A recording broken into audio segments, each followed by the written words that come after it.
Hello everyone, this is Rahul Kumar and I welcome you all on entrance boosters. तो आज की video में हम बात करने वाले हैं क्लास 8 का साइंस का चैप्टर कोल एंड पेट्रोलियम, जो कि आपको एएमयू, जामिया, बीएचयू, सैनिक स्कूल और नवोदय के 9th एंट्रेंस एग्जामिनेशन में मदद करेगा। तो स्टार्ट करते हैं। तो सबसे पहले हम बात करेंगे नेचुरल रिसोर्सेज की। जो नेचुरल रिसोर्सेज होते हैं, ऐसे रिसोर्सेज जो कि हमें नेचर से मिले, उनको हम बोलते हैं नेचुरल रिसोर्सेज। तो यहाँ पे लिखा हुआ है कि in the light of the availability of various resources in nature, natural resources can be broadly classified into two kinds. पहला है inexhaustible natural resources and second is exhaustible natural resources. तो जो नेचुरल रिसोर्सेज हैं उसको हम जब classify करेंगे तो दो कैटेगरीज में क्लासीफाई कर सकते हैं। पहला है इनएग्जॉस्टिबल नेचुरल रिसोर्स और दूसरा है हमारा exhaustible natural resource. Inexhaustible natural resources, these resources are present in unlimited quantity in nature and are not likely to be exhausted by human activities. Inexhaustible का मतलब है ये अनलिमिटेड अमाउंट में present है और अगर हमें यूज करेंगे ज्यादा तो इनके खत्म होने के चांसेस भी नहीं है। फॉर एग्जाम्पल सनलाइट है, एयर हुआ, ये सभी कैसे रिसोर्सेज हैं? Inexhaustible natural resources. वहीं बात करते हैं second exhaustible natural resources. Exhaustible से मतलब है जो लिमिटेड अमाउंट में प्रेजेंट है, अगर उनका हमने बहुत ज्यादा यूज किया तो वो खत्म हो भी सकते हैं। The amount of these resources in nature is limited and they can be exhausted by human activities. For example, forest, wildlife, minerals, coal, petroleum, natural gas, etc. तो जो हम ये पढ़ने का जो मकसद था वो ये था कि कोल एंड पेट्रोलियम है वो किस तरीके के रिसोर्सेज है। तो हम बात करते हैं कोल एंड पेट्रोलियम की, तो they are exhaustible natural resources. वही बात करते हैं अगले exhaustible natural resources like coal, petroleum and natural gas. These were formed from the dead remains of the living organisms, जिनको हम बोलते हैं fossils. क्या बोलते हैं इनको हम? fossils. फॉसिल्स क्या होते हैं? Dead remains of the living organisms. जब लिविंग ऑर्गेनिजम्स मर जाते हैं तो उनके जो रिमेन्स हैं, जो बचे हुए पार्ट्स हैं, उनको हम बोलते हैं फॉसिल्स। इसीलिए जो कोल, पेट्रोलियम और नेचुरल गैस है, इनको हम किसके नाम से जानते हैं? Fossil fuels. अब बात करते हैं कोल की। तो it is a hard S stone and is black in colour. जैसे एक स्टोन होता है, पत्थर, उसकी तरह हार्ड होता है और इसका कलर कैसा होता है? ब्लैक। ये आपको दिख रहा है। Coal is one of the fuels used to cook food. Earlier, it was used in railway engines to produce steam to run the engines. It is also used in thermal power plants to produce electricity. Coal is also used as a fuel in various industries. यहाँ पर कोल के uses दे रखे हैं कि सबसे पहला तो इसका यूज खाना पकाने में होता है, दूसरा रेलवे इंजन्स को चलाने के लिए, थर्मल पावर प्लांट्स में इलेक्ट्रिसिटी जनरेट करने के लिए और इंडस्ट्रीज में फ्यूल के तौर पे यूज होता है। वहीं अगर बात करें हम कोल के बनने की जो प्रोसेस है, the slow process of conversion of dead vegetation into coal is called carbonisation. जो डेड वेजिटेशन है उसका कोल में कन्वर्ट होने की जो स्लो प्रोसेस है उसको हम क्या बोलते हैं? Carbonisation. since it was formed from the remains of vegetation, coal is also called as a fossil fuel. Question आता है कभी कभार कि कोल को फॉसिल फ्यूल क्यों कहते हैं? इसका रीजन है क्योंकि ये dead remains of living organisms, जिनको हम फॉसिल्स के नाम से जानते हैं, उनसे बने हैं, इसीलिए कोल को फॉसिल फ्यूल के नाम से जाना जाता है। Now depending on the quality of the coal, coal के अंदर जो कंटेंट होता है सबसे ज्यादा वो होता है कार्बन का। तो depending on the carbon contents coal is of following types. पहला है पीट, दूसरा लिग्नाइट और तीसरा बिटुमिनस और चौथा है हमारा एंथ्रासाइट। जो पीट है, पीट एक क्वालिटी ऑफ कोल जिसके अंदर 60% कार्बन होता है, लिग्नाइट के अंदर 70% कार्बन। वहीं बात करें अगर बिटुमिनस की तो इसके अंदर 78% टू 83% कार्बन होता है। एंथ्रासाइट की अगर बात करें तो इसके अंदर होता है 90% कार्बन। इसीलिए anthracite is the purest form of coal, क्योंकि सबसे ज्यादा जो कार्बन कंटेंट है वो किसके अंदर मिलता है हमें? एंथ्रासाइट के अंदर। और सबसे बेकार क्वालिटी का कोल कौन सा हुआ इनमें से? पीट। आगे बात करते हैं when coal is heated in air, coal burns and produces mainly carbon dioxide gas. जब हम कोल को जलाएंगे, जब कोल को जलाया जाता है, कोल के अंदर क्या है प्रेजेंट? कार्बन। जलाने का मतलब इसकी रिएक्शन किसके साथ? ऑक्सीजन के साथ। तो कौन सी गैस प्रोड्यूस होगी? Carbon dioxide. आई होप आप सबको ये वाला क्लियर होगा। Now coal is processed in industries to get useful products such as coke, coal tar and coal gas. यानी कि जो कोल है उससे हमको तीन प्रोडक्ट्स मिल रहे हैं।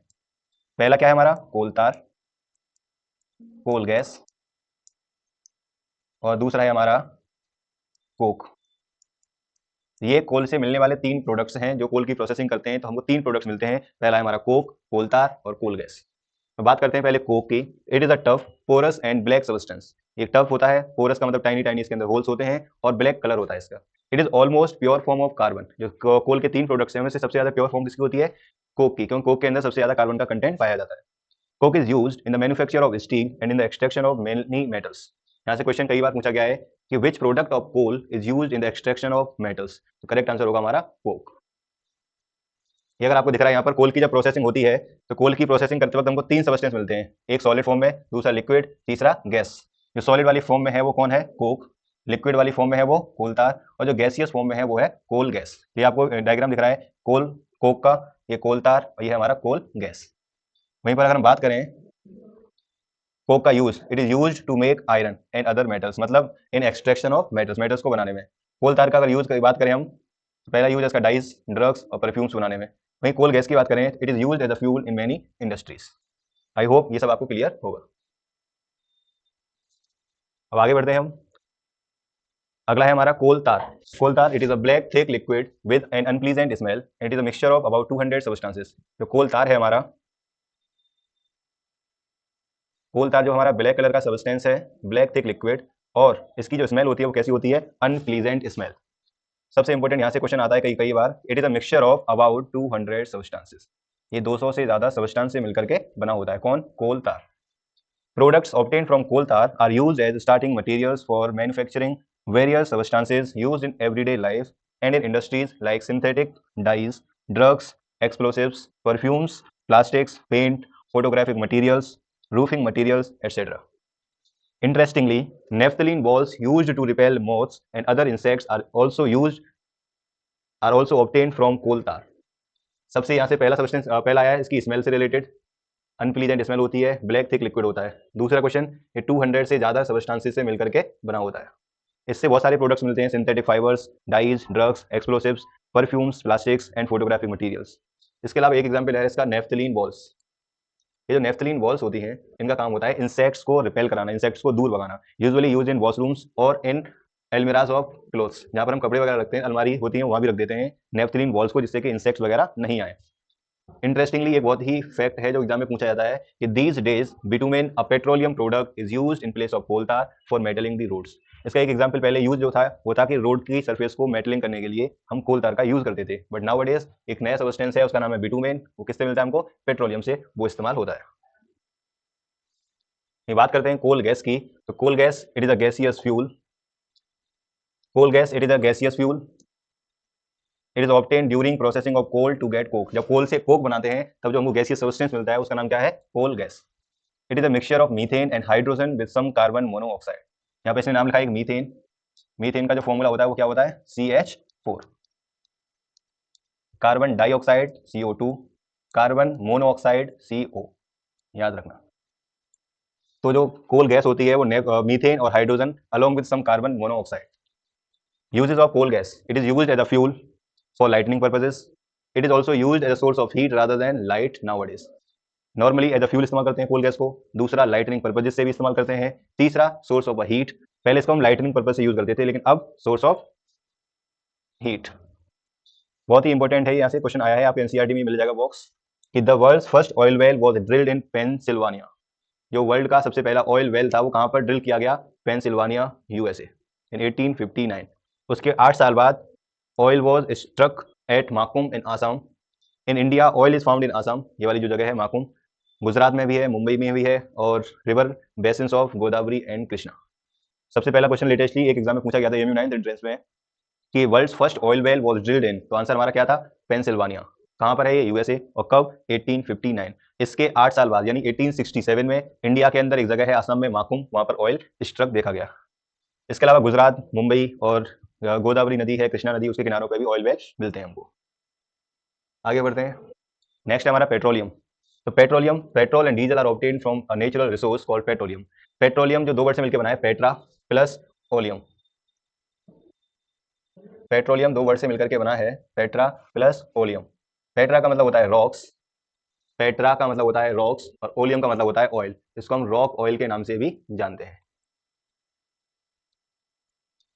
लिखा है the word petroleum is derived from petra, इसका मतलब है रॉक, एंड ओलियम इसका मतलब oil, as it is mined from between the rocks under the earth. As petroleum was formed from organisms living in the sea, as these organisms died, their bodies settled at the bottom of the sea and got covered with the layers of sand and clay. Over millions of years, absence of air, high temperature and high pressure transformed the dead organisms into petroleum and natural gas. ये कोल की जो formation है, जब dead and decaying organisms अर्थ के अंदर दब जाते हैं, दबने के बाद फिर वो डिकम्पोज होना स्टार्ट होते हैं और कन्वर्ट हो जाते हैं डेड डिकम्पोज मटेरियल, और उसको फिर फर्दर कार्बोनाइजेशन की हेल्प से कोल में कन्वर्ट हो जाते हैं। सिमिलरली पेट्रोलियम, इसमें डिफरेंस इतना है, यहाँ पे जो स्पेशली रॉक्स हैं उनके अंदर जो डेड एंड ऑर्गेनिजम्स दब के मर जाते हैं, वहां से जो प्रोडक्ट मिलता है वो पेट्रोलियम और नेचुरल गैस होता है। अगला है स्टेप, जो पेट्रोलियम मिलती है हमको वो प्योर फॉर्म में नहीं होती है, उसकी हमको प्योरीफाई करना होता है। उसको प्योरीफाई करने के लिए जो प्रोसेस है उसका नाम है रिफाइनिंग। क्या नाम है उस प्रोसेस का, रिफाइनिंग। तो petroleum is a dark oily liquid, it has an unpleasant odour, odour का मतलब होता है smell. It is a mixture of various constituents such as petroleum gas, petrol, diesel, lubricating oil, paraffin bags, etc. So the process of separating the various constituents or fractions of petroleum is known as refining. Petroleum से अलग अलग products को separate करना क्या कहलाता है? Refining. और ये पेट्रोलियम की जो रिफाइनिंग होती है, जिस जगह होती है उसको बोलते हैं पेट्रोलियम रिफाइनरी। आई होप ये क्लियर होगा आपको।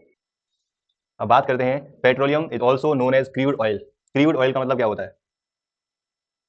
Petroleum is also known as crude oil. Crude oil का मतलब होता है कच्चा oil. As it is directly obtained from the rocks, so many useful substances are obtained from petroleum and natural gas. These are termed as petrochemicals. Petroleum और natural gas से मिलने वाले जितने भी प्रोडक्ट्स हैं उनको हम क्या बोलते हैं? Petrochemicals. These are used in the manufacture of detergents, fibres, जैसे कि पॉलिस्टर हुआ, नाइलॉन हुआ, एक्रिलिक हुआ, ETC, polythene and other manmade plastics. ये सभी पेट्रोकेमिकल से मिलने वाले सब्सटेंसेस हैं। Hydrogen gas is obtained from natural gas, is used in the production of fertilisers, जैसे कि यूरिया हुआ हमारा।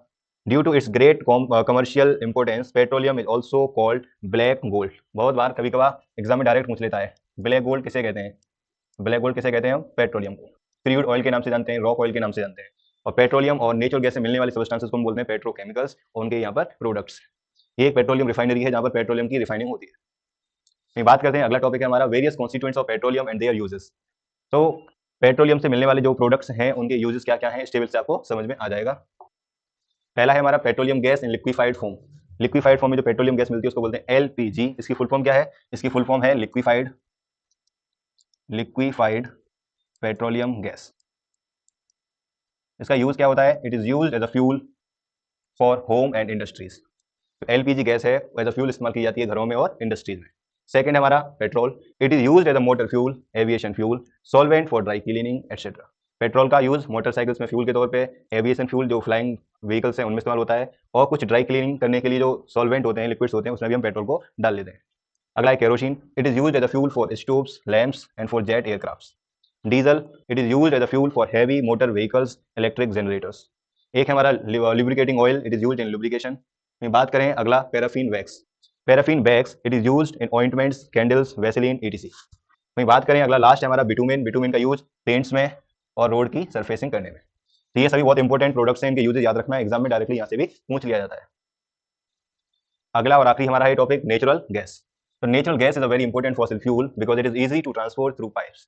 Natural gas is used natural gas is stored under high pressure as compressed natural gas. Natural gas है उसको हम CNG की form में store करके रखते हैं। सीएनजी की फुल फॉर्म क्या होती है? Compressed natural gas. CNG is used for power generation.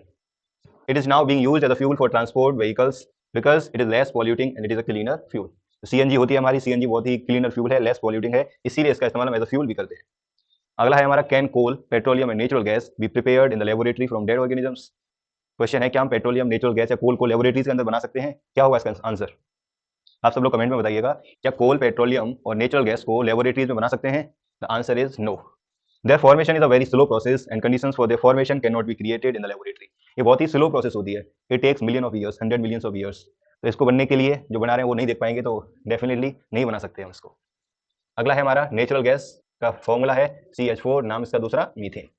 Clear है? अगला है the great advantage of CNG is that it can be used directly for burning in homes and factories where it can be supplied through pipes. Such a network of pipelines existing in Vadodara, Gujarat and some parts of Delhi and other places. कुछ जगह ऐसी भी है India के अंदर जहां जो pipelines हैं गैस को सप्लाई करने के लिए।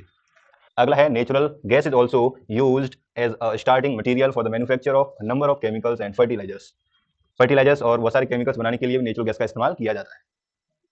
अगला है India has vast reserves of natural gas. In our country natural gas has been found in Tripura, Rajasthan, Maharashtra and in Krishna Godavari delta.